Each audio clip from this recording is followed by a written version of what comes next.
ಎಲ್ಲರಿಗೂ ನಮಸ್ಕಾರ.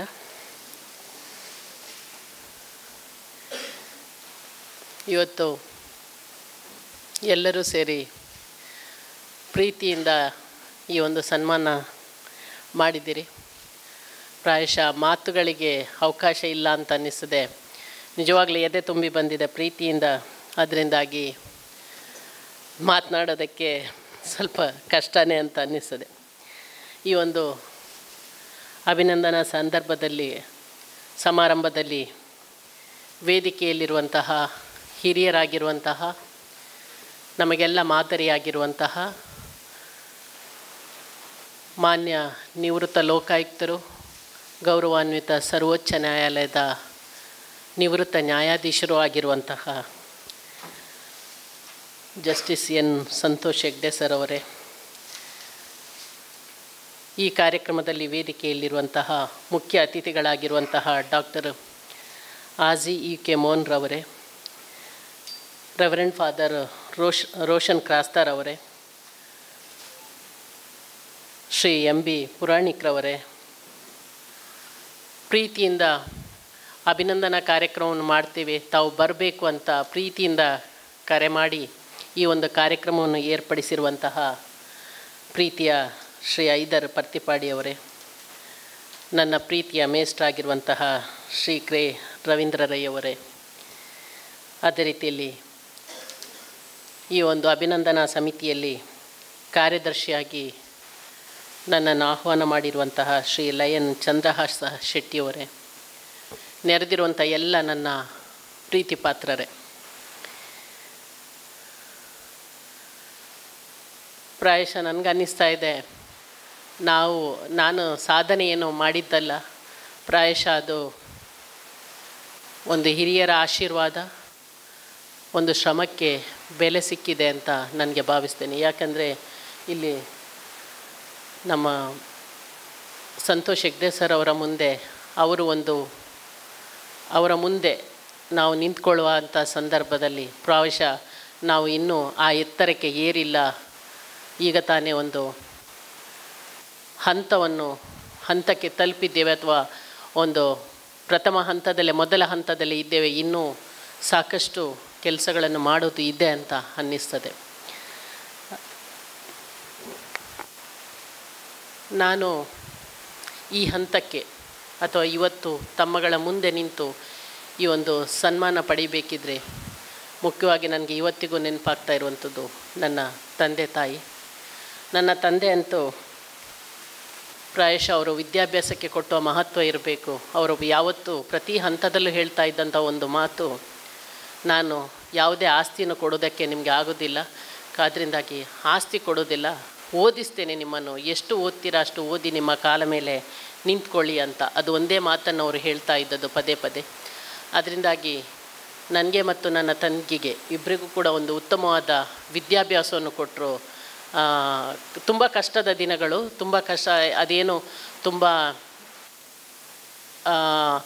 ನಾವು ಖುಷಿಯಿಂದ ಅಥವಾ ತುಂಬ ಶ್ರೀಮಂತಿಕೆಯಿಂದ ಬೆಳೆದದ್ದಲ್ಲ, ತುಂಬ ಕಷ್ಟದಲ್ಲೇ ಬೆಳೆದದ್ದು.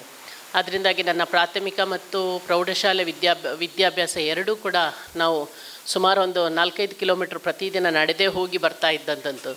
ನನ್ನ ಹೈಸ್ಕೂಲ್ ಶಿಕ್ಷಣ ಅಂತೂ ತುಂಬ ಕಾಡುಗಳ ಮಧ್ಯೆ ಹತ್ತಿ ಇಳಿದು, ಗುಡ್ಡ ಬೆಟ್ಟಗಳನ್ನು ಹತ್ತಿ ಇಳಿದು ಹೋಗುವಂಥ ದಾರಿ. ದಿನ ಒಂದು 5 ಕಿಲೋಮೀಟ್ರ್ ಬೆಳಗ್ಗೆ, 5 ಕಿಲೋಮೀಟ್ರ್ ಸಂಜೆ ನಾನು ನಡೀತಾ ಇದ್ದೆ ನನ್ನ ಪ್ರೌಢ ಶಿಕ್ಷಣಕ್ಕೆ. ಆ ನಂತರ ಕಾಲೇಜಿಗೆ ಸೇರಿರುವಂಥದ್ದು. ಒಟ್ಟಾರೆಯಾಗಿ ಆ ಸಂದರ್ಭದಲ್ಲಿ ಒಂದು ತಂದೆಯ ಪ್ರೋತ್ಸಾಹ ಮತ್ತು ಏನಾದರೂ ಮಾಡಬೇಕು ಅನ್ನುವಂಥ ಒಂದು ಉತ್ಸಾಹ ಬಾಲ್ಯದಿಂದಲೇ ಇತ್ತು. ಆ ಕಾರಣಕ್ಕೋಸ್ಕರ ನನಗೆ ಈಗಲೂ ನೆನಪಾಗ್ತಾ ಇದೆ, ನಮ್ಮ ತಂದೆಗೆ ನಾನು ಡಾಕ್ಟ್ರ್ ಆಗಬೇಕು ಅಂತ ತುಂಬ ಆಸೆ ಇತ್ತು. ಪದೇ ಪದೇ ಹೇಳ್ತಾಯಿದ್ರು ಡಾಕ್ಟ್ರ್ ಓದಬೇಕು ಅಂತ. ಆದರೆ ಅದಾಗಿಲ್ಲ. ಆ ನಾನು PUCಯಿಂದ ನನ್ನ ಬದುಕು ಸ್ವಲ್ಪ ಶಿಫ್ಟ್ ಆಯಿತು. ಆ ಸಂದರ್ಭ ನಾನು ಆರ್ಟ್ಸಿಗೆ ಬಂದೆ. ಆಗ ನಮ್ಮ ತಂದೆಗೆ ಪ್ರಾಯಶಃ ಒಬ್ಬರು ಅಸಿಸ್ಟೆಂಟ್ ಕಮಿಷನ್ ಆ ಸಂದರ್ಭದಲ್ಲಿ ಅವರು ಭೇಟಿಯಾಗಿದ್ದಾರೆ ಅಂತ ಅನ್ನಿಸ್ತದೆ. ಆವಾಗ ಬಂದು ಹೇಳಿದರು ಅವರು, IAS ಮಾಡಬೇಕು ನೀನು, IASಗೆ ಓದು ಅಂತ. ಆದರೆ ಇಲ್ಲಿ ಎಲ್ಲೂ ಕೂಡ ನಮಗೆ ಈ ಮಂಗಳೂರು ವ್ಯಾಪ್ತಿಯಲ್ಲಿ ಕೋಚಿಂಗ್ ಅಥವಾ ಯಾವುದೂ ಕೂಡ ಅದಕ್ಕೆ ಯಾವ ರೀತಿ ಪ್ರಿಪೇರ್ ಮಾಡಬೇಕು ಅಥವಾ ಏನು ಮಾಡಬೇಕು ಅನ್ನೋಂಥ ಯಾವ ಮಾಹಿತಿ ಕೂಡ ನನಗೆ ಇರಲಿಲ್ಲ ಆ ಸಂದರ್ಭದಲ್ಲಿ. ಆದರೆ ನನ್ನ ಡಿಗ್ರಿಯನ್ನು ಮುಗಿಸ್ಕೊಂಡು ನಾನು MA ಮುಗಿಸ್ಕೊಂಡು ವಿಜಯ ಕಾಲೇಜ್ ಮುಲ್ಕಿಯಲ್ಲಿ ನಾನು ಟೀಚ್ ಮಾಡುವಂಥ ಸಂದರ್ಭದಲ್ಲಿ ಸೈಂಟ್ ಅಲೋಷಿಯಸ್ ಕಾಲೇಜಲ್ಲಿ ಒಂದು ಏನು IAS ಸ್ಪರ್ಧಾತ್ಮಕ ಪರೀಕ್ಷೆಗಳಿಗೆ ಒಂದು ತರಬೇತಿ ಪ್ರಾರಂಭ, ಜಸ್ಟ್ ಅಲ್ಲಿಯ ಲೆಕ್ಚರರ್ಸೇ ಮಾಡುವಂಥದ್ದು. ಅದು ನನ್ನ ತಂದೆ ಅದನ್ನು ಪೇಪರಲ್ಲಿ ನೋಡಿ ಈ ರೀತಿ ಇದೆ, ಹೋಗಿ ಜಾಯ್ನ್ ಆಗ್ತೀಯಾ ನೋಡು ಅಂತ ಹೇಳಿದರು. ಆ ಸಂದರ್ಭ ನಾನು ಸಂಜೆ ಅಲ್ಲಿ ಹೋಗಿ ಜಾಯ್ನ್ ಆಗಿ ಒಂದು 3 ತಿಂಗಳ ಕಾಲ ಅಲ್ಲಿ ಹೋಗಿ ಸ್ವಲ್ಪ ಮಾಹಿತಿಯನ್ನು ಪಡ್ಕೊಂಡು ನಂತರ ನಾನು KS ಪರೀಕ್ಷೆಗೆ ತಯಾರು ಮಾಡ್ತಾಯಿದ್ದೆ.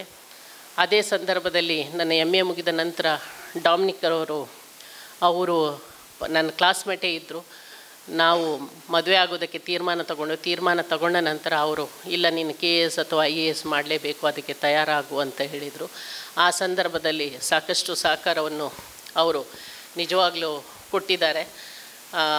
ನನ್ನ ಮಗ ಆ್ಯಕ್ಚುಲಿ ನಾನು ಪರೀಕ್ಷೆ ಬರೆಯುವಂಥ ಸಂದರ್ಭ, ಒಂದು ಚಿಕ್ಕ ಮಗು, ಅವನಿಗೆ 2 ವರ್ಷ 3 ವರ್ಷ, ನಾನು ಪರೀಕ್ಷೆಗೆ ತಯಾರಾಗುವಾಗ ಅವನು ಮೊದಲ ಪರೀಕ್ಷೆಗೆ ನಾನು ತಯಾರಾದ ಸಂದರ್ಭದಲ್ಲಿ 10 ತಿಂಗಳ ಮಗು. ಅವನನ್ನು ಬಿಟ್ಟು ನಾನು ಲೈಬ್ರರಿಯಲ್ಲಿ ಹೋಗಿ ಕೂತ್ಕೊಂಡು ಓದ್ತಾ ಇದ್ದೆ. ಒಂದು ರೀತಿಯಲ್ಲಿ ತುಂಬ ಸ್ಯಾಕ್ರಿಫೈಸ್ ಮಾಡಿದ್ದಾನೆ ಬಾಲ್ಯದಲ್ಲಿ ಅಂತ ಅನ್ನಿಸ್ತದೆ. ಹಂಗಾಗಿ ಒಟ್ಟಾರೆಯಾಗಿ ಒಂದು ನನಗೆ ಅನ್ನಿಸುವಂಥದ್ದು, ಯಾವತ್ತೂ ಒಂದು ಕಷ್ಟಪಟ್ಟರೆ ಅಥವಾ ಒಂದು ಶ್ರಮಕ್ಕೆ ಬೆಲೆ ಇರುತ್ತೆ ಅಂತ, ಅದನ್ನು ಇವತ್ತಿಗೂ ಕೂಡ ನಂಬಿಕೆ ಇಟ್ಕೊಂಡು ಬಂದಿರುವಂಥವಳು.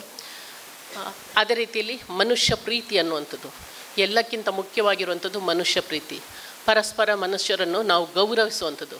ಪ್ರಾಯಶಃ ತಾವೆಲ್ಲ ಆ ಒಂದು ಮನುಷ್ಯ ಪ್ರೀತಿಯ ಕಾರಣಕ್ಕೆ ಇಲ್ಲಿ ಸೇರಿದ್ದೀರಿ ಅಂತ ನಾನು ಭಾವಿಸ್ತೇನೆ. ಅದರಿಂದಾಗಿ ಇವತ್ತಿಗೂ ಕೂಡ ನನ್ನ ಬಾಲ್ಯದಲ್ಲಿ ನಾನು ನೋಡ್ತಾ ಇದ್ದೆ, ನಮ್ಮ ಮನೆಗೆ ಎಲ್ಲರೂ ಬರ್ತಾಯಿದ್ರು. ನಮ್ಮ ತಂದೆ ಎಲ್ರಿಗೂ ಬೇಕಾದವರಾಗಿದ್ದರು. ಸಾಕಷ್ಟು ಕೆಲಸಗಳು ಅವರು ಮಾಡ್ತಾ ಇದ್ದಂಥ ಕೆಲಸಗಳು ಎಲ್ಲರೂ ಕೂಡ ಒಂದು ಪೊಲೀಸ್ ಸ್ಟೇಷನ್ಗೆ ಹೋಗಬೇಕಿದ್ರೆ ಅವ್ರ ಜೊತೆಗೆ ಬೇಕಿತ್ತು, ಅಥವಾ ಎಲ್ಲರಿಗೂ ಯಾರಿಗೂ ಕೂಡ ಅವ್ರು ಇಲ್ಲ ಅಂತ ಹೇಳ್ತಾರೆ. ಯಾರೇ ಬಂದರೂ ಕೂಡ ರಾತ್ರಿ 12 ಗಂಟೆ 1 ಗಂಟೆ ತನಕ ಅವರು ಟೈಮ್ ಕೊಡ್ತಾಯಿದ್ರು, ಅವ್ರ ಹತ್ರ ಮಾತಾಡ್ತಾಯಿದ್ರು, ಸಹಾಯ ಮಾಡ್ತಾಯಿದ್ರು. ಅದು ಒಂದು ರೀತಿಯಲ್ಲಿ ಅದನ್ನು ನೋಡಿ ಬೆಳೆದಿರುವಂಥ ನನಗೆ ಇವತ್ತಿಗೂ ಕೂಡ ಯಾರೇ ಬಂದರೂ ಕೂಡ ನನಗೆ ಯಾರಿಗಾದರೂ ಒಂದು ಏನಾದರೂ ಮಾಡಬೇಕು ಅನ್ನುವಂಥ ಒಂದು ಏನು ಆಸೆ ಅಥವಾ ಅಪೇಕ್ಷೆ ಇದೆ. ಆ ಕಾರಣಕ್ಕೋಸ್ಕರ ಅದೇ ಬದುಕಿನ ಒಂದು ದಾರಿಯಾಗಿದೆ. ಹಂಗಾಗಿ ಮಾಡ್ತಾ ಇರುವಂಥ ಕೆಲಸ ಬೇಕಾದಷ್ಟು ಇದೆ. ಆದರೂ ಕೂಡ ಇವತ್ತು ಸಾಕಷ್ಟು ಯುವ ಜನರು ಇಲ್ಲಿ ಸೇರಿದ್ದಾರೆ. ನನ್ನದು ಆಸೆ ಇಷ್ಟೇ, ಒಂದಷ್ಟು ಜನ ಸರ್ಕಾರಿ ವ್ಯವಸ್ಥೆ ಒಳಗಡೆ ಬರಬೇಕು. ನಾನು ಪದೇ ಹೇಳ್ತಾ ಇದ್ದೀನಿ, ಪದೇ ಅನೇಕ ಸಂದರ್ಭಗಳಲ್ಲಿ ಹೇಳ್ತಾ ಇರುವಂಥದ್ದು. ಸೌತ್ ಕೇಂದ್ರ ಇರ್ಬೋದು, ಉಡುಪಿ ಇರ್ಬೋದು, ಇಲ್ಲಿ ಸರ್ಕಾರಿ ವ್ಯವಸ್ಥೆ ಒಳಗಡೆ ಬರುವುದಕ್ಕೆ ನಾವು ಒಂದು ರೀತಿಯ ಹಿಂದೇಟಿದೆ. ಬೇರೆ ಎಲ್ಲದರಲ್ಲೂ ನಾವು ತೋರಿಸ್ಕೊಳ್ತಾ, ಆದರೆ ಸರ್ಕಾರಿ ವ್ಯವಸ್ಥೆ ಒಳಗಡೆ ನಾವು ಬರುವುದಕ್ಕೆ ಸ್ವಲ್ಪ ಹಿಂಜರಿತಾ ಇದೆ. ನಾವು ವ್ಯವಸ್ಥೆಯನ್ನು ಹೊರಗಡೆ ನಿಂತು ಕ್ರಿಟಿಸೈಸ್ ಮಾಡೋ ಬದಲು ಆ ವ್ಯವಸ್ಥೆಯ ಒಳಗಡೆ ಬಂದು ಅದರಲ್ಲಿ ಒಂದು ಬದಲಾವಣೆ ತರೋದಕ್ಕೆ ಪ್ರಯತ್ನ ಮಾಡಬೇಕಾಗತ್ತೆ. ಅದು ಮುಖ್ಯವಾಗಿ ದೂರ ನಿಂತು ಮಾತಾಡೋದಲ್ಲ, ಆ ವ್ಯವಸ್ಥೆ ಒಳಗಡೆ ನಾವು ಬಂದಾಗ ಅದು ಸಂಪೂರ್ಣ ಬದಲಾಗುತ್ತೆ ಅನ್ನುವಂಥದ್ದಲ್ಲ. ಎಲ್ಲೋ ಒಂದು ಸಣ್ಣ ಕಿಡಿಯನ್ನು ನಾವು ಹಚ್ಚಿಬಿಟ್ರೆ ಅದು ಮುಂದಕ್ಕೆ ಬೆಳೆಯೋದಕ್ಕೆ ಸಾಧ್ಯ ಆಗುತ್ತೆ. ಅದರಿಂದಾಗಿ ಒಂದು ಬದಲಾವಣೆ ಅಥವಾ ಇದಕ್ಕೆ ನಾವು ಕಾರಣಕರ್ತರಾಗೋದಕ್ಕೆ ಸಾಧ್ಯ ಇದೆ. ಅದರಿಂದಾಗಿ ನಮ್ಮ ಹುಡುಗರು ಸರ್ಕಾರಿ ವ್ಯವಸ್ಥೆಗೆ ಬರಬೇಕಾಗತ್ತೆ. ಅದಕ್ಕೆ ನಾವು ಉತ್ತೇಜನನೂ ಕೂಡ ಕೊಡಬೇಕಾಗತ್ತೆ.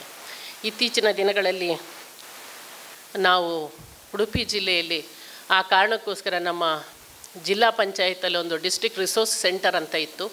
ಅದರ ಮೂಲಕ ನಾವು ಇವತ್ತು ಆನ್ಲೈನ್ ಮೂಲಕ ಎಲ್ಲ ನಮ್ಮ PU ಕಾಲೇಜಿನ ವಿದ್ಯಾರ್ಥಿನಿಯರಿಗೆ ಒಂದು JE ಮತ್ತು ನೀಟ್ ಎಕ್ಸಾಮ್ಗೆ ಮಧ್ಯಾಹ್ನದ ಹೊತ್ತು ನಮ್ಮದೇ ಬೆಸ್ಟ್ ಲೆಕ್ಚರರ್ಸ್ ಯಾರಿದ್ದಾರೆ, ಗೌರ್ಮೆಂಟ್ ಕಾಲೇಜ್ ಲೆಕ್ಚರರ್ಸ್, ಅವರನ್ನು ಇಟ್ಕೊಂಡು ಅವರ ಮೂಲಕ ಆನ್ಲೈನಲ್ಲಿ ಒಂದು ತರಬೇತಿ ಕೊಡುವಂಥ ವ್ಯವಸ್ಥೆಯನ್ನು ಮಾಡಿದೆವು. ಕಳೆದ ವರ್ಷದಿಂದ ಅದು ಪ್ರಾರಂಭ ಆಗಿದೆ. ನನ್ನ ಸಹೋದ್ಯೋಗಿ ಮುಖ್ಯ ಕಾರ್ಯನಿರ್ವಹಣಾಧಿಕಾರಿ ಅದನ್ನು ಪ್ರಾರಂಭ ಮಾಡಿದರು. ಅದೇ ವ್ಯವಸ್ಥೆ ಎಲ್ಲ ಕಡೆ ಇದೆ, ಸಾಕಷ್ಟು ವ್ಯವಸ್ಥೆ ಇರೋದು. ನಾವು ಇದನ್ನೇ ಯಾಕೆ ಸ್ಪರ್ಧಾತ್ಮಕ ಪರೀಕ್ಷೆಗಳಿಗೆ ಕೂಡ ಬಳಸಬಾರ್ದು ಅಂತ ಇವತ್ತು ಎಲ್ಲ ಸ್ಪರ್ಧಾತ್ಮಕ ಪರೀಕ್ಷೆಗಳಿಗೆ ಆನ್ಲೈನ್ ಒಂದು ಕೋಚಿಂಗ್ ಮಾಡುವಂಥ ವ್ಯವಸ್ಥೆಯನ್ನು ಮಾಡ್ತಾ ಇದ್ದೀವಿ. ಅದು ಯಾವುದೇ ಪರೀಕ್ಷೆ ಇರ್ಬೋದು, KS ಇರ್ಬೋದು, IAS ಇರ್ಬೋದು, ಅದ್ರ ಜೊತೆಗೆ village accountant, panchayat development office, ಬೇರೆ ಹುದ್ದೆಗಳಿಗೆ ಇವತ್ತು ಸುಮಾರು 1-1.5 ಸಾವಿರ ಮಕ್ಕಳು ಅದರಲ್ಲಿ ಯುವಜನರು ಕೋಚಿಂಗನ್ನು ಪಡೀತಾ ಇದ್ದಾರೆ, ಆನ್ಲೈನ್ ವ್ಯವಸ್ಥೆಯನ್ನು ಪಡೀತಾ ಇದ್ದಾರೆ.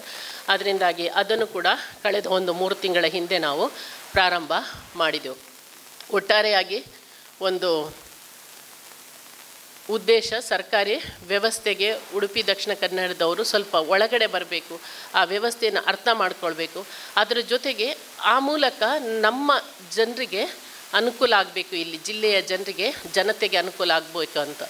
ಯಾಕಂದರೆ ನಮಗೆ ಇವತ್ತು ಅನೇಕರು ಇಲ್ಲ, ಆಫೀಸರ್ಸ್ ಇಲ್ಲ ಅಥವಾ ಪೋಸ್ಟ್ಗಳಿಲ್ಲ. ಕಾರಣ ಬೇರೆ ಕಡೆಯಿಂದ ಉಡುಪಿ ದಕ್ಷಿಣ ಕನ್ನಡಕ್ಕೆ ಬರುವವರ ಸಂಖ್ಯೆ ತುಂಬ ಕಡಿಮೆ ಇದೆ. ಬೇರೆ ಕಡೆಯಿಂದ ಅವರು ಬರುವುದಕ್ಕೆ ಒಪ್ಪುವುದಿಲ್ಲ, ಇಲ್ಲಿ ಅವರು ಸರ್ಕಾರಿ ಕೆಲಸಕ್ಕೆ ಸೇರುವುದಕ್ಕೆ ಸಿದ್ಧರಿಲ್ಲ. ಈ ಕಾರಣಕ್ಕಾಗಿ ಒಂದು ವೇಕೆಂಟ್ ಪೊಸಿಷನ್ಸ್ ಇದೆ, ಅದನ್ನು ತುಂಬುವಂಥ ಪ್ರಯತ್ನವನ್ನು ಮಾಡಬೇಕು ಅನ್ನೋಂಥದ್ದು ಉದ್ದೇಶ. ತಾವೆಲ್ಲರೂ ಇವತ್ತು ಪ್ರೀತಿಯಿಂದ ಈ ಒಂದು ಸನ್ಮಾನ ಕಾರ್ಯಕ್ರಮವನ್ನು ಇಟ್ಕೊಂಡಿದ್ದೀರಿ. ಪ್ರಾಯಶಃ ಒಬ್ಬ ವ್ಯಕ್ತಿಗೆ ಅಥವಾ ಅನೇಕ ಸಲ ಇದು ಒಂದು ಪ್ರೋತ್ಸಾಹ ಕೊಡುವಂಥದ್ದು ಅಥವಾ ಒಂದು ಉತ್ತೇಜನ ಕೊಡುವಂಥ ಕೆಲಸ ಅಂತ ನಾನು ಭಾವಿಸ್ತೇನೆ. ಎಲ್ಲರೂ ಕೂಡ ಇದು ಅನ್ಎಕ್ಸ್ಪೆಕ್ಟೆಡ್, ನಿಜವಾಗ್ಲೂ ನಾನು ಇದನ್ನು ಎಕ್ಸ್ಪೆಕ್ಟು ಮಾಡಿರಲಿಲ್ಲ. ಮೊನ್ನೆ ಐದರ್ ಪರ್ತಿಪಾಡಿಯವರು ಮಾತಾಡುವಂಥ ಸಂದರ್ಭ ನಾನು ಅವರಿಗೆ ಸನ್ಮಾನ ಬೇಡ, ಅದರ ಇದಿಲ್ಲ, ನಮ್ಮ ಕೆಲಸವನ್ನು ನಾವು ಮಾಡ್ತಾ ಇದ್ದೀವಿ ಅಂತ. ಇಲ್ಲ, ಮಾಡಲೇಬೇಕು, ನೀವು ಬರಲೇಬೇಕು ಅಂತ ಹೇಳಿದ್ರಿ. ಅದರಿಂದಾಗಿ ಒಂದು ಪ್ರೀತಿಪೂರ್ವಕವಾಗಿ ತಾವೆಲ್ಲರೂ ಇವತ್ತು ಸೇರಿ ಈ ಒಂದು ಕಾರ್ಯಕ್ರಮವನ್ನು ಮಾಡಿದ್ದೀರ. ಎಲ್ಲಕ್ಕಿಂತ ಹುಟ್ಟೂರಿನಲ್ಲಿ ಸಿಗುವಂಥ ಅಥವಾ ನಾವು ಹುಟ್ಟಿ ಬೆಳೆದಂಥ ಒಂದು ಪ್ರದೇಶದಲ್ಲಿ ಸಿಗುವಂಥ ಒಂದು ಸನ್ಮಾನ ಇರ್ಬೋದು ಅಥವಾ ಪ್ರೋತ್ಸಾಹ ಇರ್ಬೋದು ಅಥವಾ ಜನರ ಪ್ರೀತಿ ಇರ್ಬೋದು, ಅದಕ್ಕಿಂತ ಮಿಗಿಲಾದದ್ದು ಬೇರೆ ಯಾವುದೂ ಇಲ್ಲ ಅಂತ ನಾನು ಭಾವಿಸ್ತೇನೆ. ಯಾಕಂದರೆ ಅದು ಕೊಡುವಂಥ ಈ ಒಂದು ತಮ್ಮ ಪ್ರೀತಿ ಮತ್ತು ತಮ್ಮ ಆಶೀರ್ವಾದ, ಅದು ಪ್ರಾಯಶಃ ನನ್ನ ಮುಂದಿನ ಬದುಕಿನಲ್ಲೂ ಕೂಡ ನನ್ನ ಜೊತೆನೇ ಸಾಗುತ್ತೆ, ನನ್ನ ಬೆಳವಣಿಗೆಗೆ ಕಾರಣ ಆಗುತ್ತೆ. ತಾವೆಲ್ಲ ನೀಡಿರುವಂಥ ಪ್ರೀತಿ ನನ್ನನ್ನು ಇನ್ನಷ್ಟು ಕೆಲಸ ಮಾಡೋದಕ್ಕೆ ಉತ್ತೇಜನ ನೀಡ್ತದೆ ಅಂತ ನಾನು ಖಂಡಿತ ಭಾವಿಸಿದ್ದೇನೆ. ಎಲ್ಲರಿಗೂ ನಾನು ಮತ್ತೊಮ್ಮೆ ಹೃದಯಪೂರ್ವಕ ವಂದನೆಗಳನ್ನು ಹೇಳೋದಕ್ಕೆ ಇಷ್ಟಪಡ್ತೇನೆ. ಶ್ರೀ ಐದರ್ ಪರ್ತಿಪಾಡಿರವರು, ರವೀಂದ್ರ ರೈ ಸರ್ ಅವರು, ಅದೇ ರೀತಿಯಲ್ಲಿ ಚಂದ್ರಹಾಸ ಶೆಟ್ಟಿಯವರು, ಅದೇ ರೀತಿಯಲ್ಲಿ ಈ ಒಂದು ಕಣಚೂರು ಸಮೂಹ ಸಂಸ್ಥೆಗಳ ಚೇರ್ಮನ್ ಆಗಿರುವಂಥ ಆಜಿ UK ಮೋಹನ್ರವರು, ಎಲ್ಲರೂ ಕೂಡ ಪ್ರೀತಿಯಿಂದ ಈ ಒಂದು ಕೆಲಸವನ್ನು ಮಾಡಿದ್ದೀರಿ. ತಮಗೆಲ್ರಿಗೂ ನಾನು ಮತ್ತೊಮ್ಮೆ ಧನ್ಯವಾದಗಳನ್ನು ಹೇಳ್ತಾ, ಪ್ರಾಯಶಃ ಸಂತೋಷ್ ಹೆಗ್ಡೆ ಸರ್ ಅವರಿಂದ ಅವರು ಒಂದು ರೀತಿಯಲ್ಲಿ ನಮಗೆ ಮಾದರಿ. ಅವರ ಅನೇಕ ನಾನು AC ಆಗಿ ಸೇರಿರುವಂಥ ಸಂದರ್ಭದವರು ಅಲ್ಲಿ ಮಾನ್ಯ ಲೋಕಾಯುಕ್ತರಾಗಿರುವಂಥದ್ದು, ಆ ಸಂದರ್ಭದಲ್ಲೇ ಒಂದು ರೀತಿಯ ಪ್ರಭಾವವನ್ನು ಬೀರಿದವರು. ಸಾಕಷ್ಟು ಪತ್ರಿಕೆಗಳಲ್ಲಿ ನೋಡ್ತಾ ಇದ್ದೆ. ನಾನು AC ಪ್ರೊಬೇಷನರ್ ಚಿತ್ರದುರ್ಗದಲ್ಲಿ ಇರುವಂಥ ಸಂದರ್ಭದಲ್ಲಿ ಅಲ್ಲಿ ಅವರು ರೈಡಿಗೆ ಬಂದದ್ದು, ಅವರ ಕಾರನ್ನಾಗ ಸ್ವಲ್ಪ ತೊಂದರೆ ಕೊಟ್ಟಿರುವಂಥದ್ದು, ರಾತ್ರೋರಾತ್ರಿ ಮಧ್ಯರಾತ್ರಿ ಇರುವಂಥ ಸಂದರ್ಭ, ಆ ಘಟನೆಗಳನ್ನೆಲ್ಲ ಆಗಿ ನೋಡ್ತಾ ಇದ್ದಂಥ ಸಂದರ್ಭ ಪ್ರಾರಂಭದಲ್ಲಿ ಸುಮಾರು ಒಂದು 18-19 ವರ್ಷಗಳ ಹಿಂದೆ. ಅದರಿಂದಾಗಿ ಅಂಥ ಒಂದು ದೊಡ್ಡವರ ಕೈಯಿಂದ ಈ ಸನ್ಮಾನವನ್ನು ಪಡೆದಿರುವಂಥದ್ದು ನಿಜವಾಗಲೂ ಖುಷಿ ತಂದಿದೆ. ಅದರಿಂದಾಗಿ ಮುಖ್ಯವಾಗಿ ನನ್ನ ಊರಿನವರು, ನನ್ನ ಸಂಬಂಧಿಕರು, ಎಲ್ಲ ಪ್ರೀತಿ ಪಾತ್ರರು ಇಲ್ಲಿದ್ದಾರೆ. ಅದೇ ರೀತಿಯಲ್ಲಿ ನನ್ನ ಬಾಲ್ಯದ ಪ್ರಾಥಮಿಕ ಶಾಲೆಯ ಮೇಸ್ಟ್ರು ಮತ್ತು ಮೇಡಮ್ ಮಹಮ್ಮದ್ ಮಾಸ್ಟ್ರು, ಅದೇ ರೀತಿಯಲ್ಲಿ ಮುಖ್ಯವಾಗಿ ಮನೋರಮ ಟೀಚರ್ ಅವರು ಇಲ್ಲಿದ್ದಾರೆ.